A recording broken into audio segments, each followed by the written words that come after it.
Hello guys, welcome back to my YouTube channel. ಇವತ್ತೆಲ್ಲಿ ಹೋಗ್ತಾ ಇದ್ದೀವಿ ಅಂದರೆ ಶಿವಮೊಗ್ಗದಿಂದ 55 ಕಿಲೋಮೀಟರ್ನಲ್ಲಿರುವ ಹುಂಚ ಎಂಬ ಗ್ರಾಮದಲ್ಲಿರುವ ಪದ್ಮಾವತಿ ದೇವಸ್ಥಾನಕ್ಕೆ ಹೋಗ್ತಾ ಇದ್ದೀವಿ. ಹಾಗೆ ಮಧ್ಯದಲ್ಲಿ ಬಿಸಿ ಬಿಸಿ ಗೋಬಿ ಮತ್ತು ಟೀ ಕುಡ್ಕೊಂಡು ಪ್ರಯಾಣ ಮುಂದುವರಿಸಿದ್ವಿ. ನೋಡಿ ಎಷ್ಟು ಕತ್ಲೆ ಇದೆ ಅಂದರೆ ಫುಲ್ ಕಾರ್ಡ್ ರೋಡ್ ಇದೆ.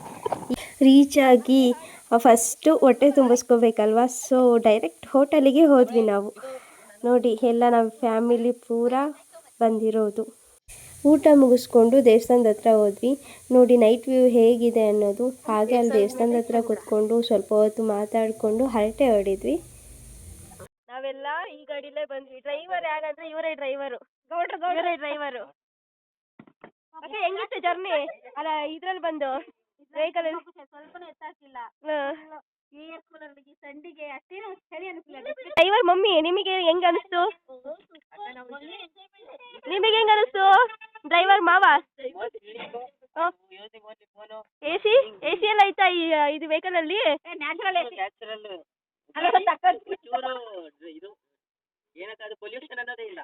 ನಿಮಗೆ ಹೆಂಗ ಅನಿಸ್ತು ಗಾಡಿಲಿ ಬಂದು?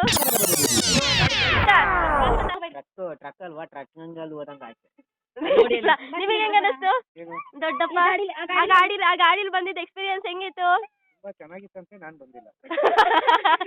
ಅಲ್ಲಿ ರೂಮ್ ಫೆಸಿಲಿಟೀಸ್ ಎಲ್ಲ ಇದೆ. ಮಾರ್ನಿಂಗ್ ರೆಡಿಯಾಗಿ ಟೆಂಪಲ್ ಕಡೆ ಹೊರಟ್ವಿ. ಈ ದೇವಸ್ಥಾನ ಜೈನರದಾಗಿರತ್ತೆ. 1500 ವರ್ಷದ ಹಿಂದೆ ಉತ್ತರ ಪ್ರದೇಶ ಮಥುರಾ ನಗರ ಅಲ್ಲಿ ಸಾಕರರಾಯ ಮತ್ತು ಶ್ರೀ ಹಲಾದೇವಿ ಎಂಬ ಇಬ್ಬರು ದಂಪತಿಗಳಿರುತ್ತಾರೆ. ಅವರಿಗೆ ಮಗನಾಗಿ ಹುಟ್ಟಿದವನೇ ಜಿನದತ್ತ.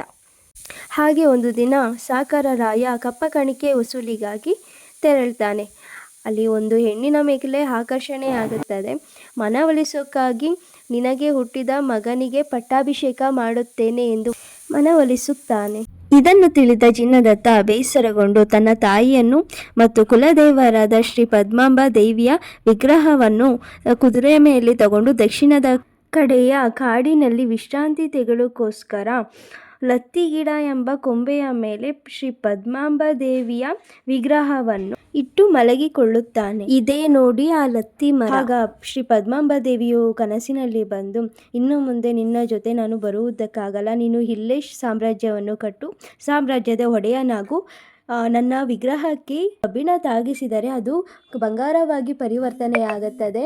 ಅದನ್ನು ಬಳಸಿಕೊಂಡು ನೀನು ಸಾಮ್ರಾಜ್ಯವನ್ನು ಕಟ್ಟು ಎಂದು ಈ ರೀತಿ ಪದ್ಮಾಂಬಾ ದೇವಿಯು ಸಹಾಯ ಮಾಡುತ್ತಾಳೆ. ನಂತರ ಆ ಕನಸಿನಲ್ಲಿ ಆ ದೇವಿಯು ಹೇಳಿದಂತೆ ಮಾಡಿ ಸಾಮ್ರಾಜ್ಯವನ್ನು ಸ್ಥಾಪಿಸಿ ಹಾಗೂ ಆ ದೇವಿಗೆ ದೇವಸ್ಥಾನವನ್ನು ನಿರ್ಮಿಸುತ್ತಾನೆ. ಈ ದೇವಿಯು ಹೊನ್ನನ್ನು ಕರುಣಿಸುವುದರಿಂದ ಹುಂಚ ಎಂಬ ಗ್ರಾಮವು ಹೊಂಬುಜ ಎಂದು ಕರೆಯಲಾಗುತ್ತದೆ. ಇದೇ ನೋಡಿ ಪದ್ಮಾಂಬಾ ದೇವಿ.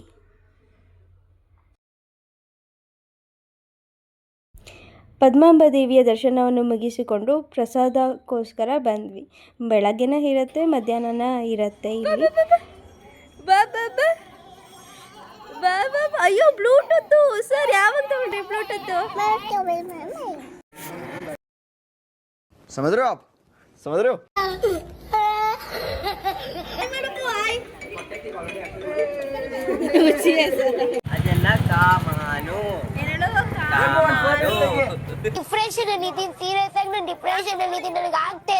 ಟೀ ಕೊಟ್ಟಿದ್ರೆ ಸಾಕು, ಅವ್ರಿಗೊಂದು ಕಿಸ್ ಕೊಟ್ರೆ ಸಮಾಧಾನ ಆಗುತ್ತಲ್ಲ. ಹೌದಾ? ಅವ್ರಿಗೆ ಕಿಸ್ ಕೊಡಿ, ಸಕ್ಕರೆ ಜಾಸ್ತಿ ಆಗುತ್ತೆ. ಪದ್ಮಾವತಿ ದೇವಿಯ ದರ್ಶನ ಮುಗಿಸ್ಕೊಂಡು ಜೋಡಿ ಗಣಪತಿ ಮತ್ತು ಆಂಜನೇಯ ದೇವರ ದರ್ಶನಕ್ಕೆ ಹೊರಟ್ವಿ.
ತಿಂದಿದ್ರೆ ಇನ್ಫೆಕ್ಷನ್ ಆಗುತ್ತೆ. ಹೌದಾ, ಮಂಡಕ್ಕಿ ತಿಂದ್ರೆ ಇನ್ಫೆಕ್ಷನ್ ಮಾಡಲ್ವಾ? ಹಂಗೆ ಹಂಗೆ, ಒಳ್ಳೆ ಐಡಿಯಾ ಒಳ್ಳೆ ಐಡಿಯಾ.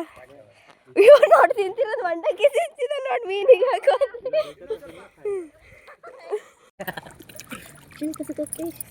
ಈಗ ನೋಡಿ ನಿಮ್ಮ ತರಿಸ್ಲವಲ್ಲ ಅಲ್ಲಾಡ್ಬೇಡಿ ಕಾಲನ್ನ. ನೀವಲ್ಲ ನನಗೆ ಹೆದರಿಕೆ ಆಗ್ತಿತ್ತು ಮರೈರ.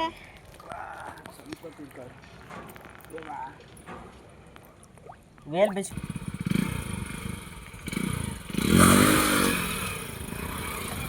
ಇಂಥ ಕಮಂಗಿ ಆಟಗಳಿಗೇನು ಕಡಿಮೆ ಇಲ್ಲ.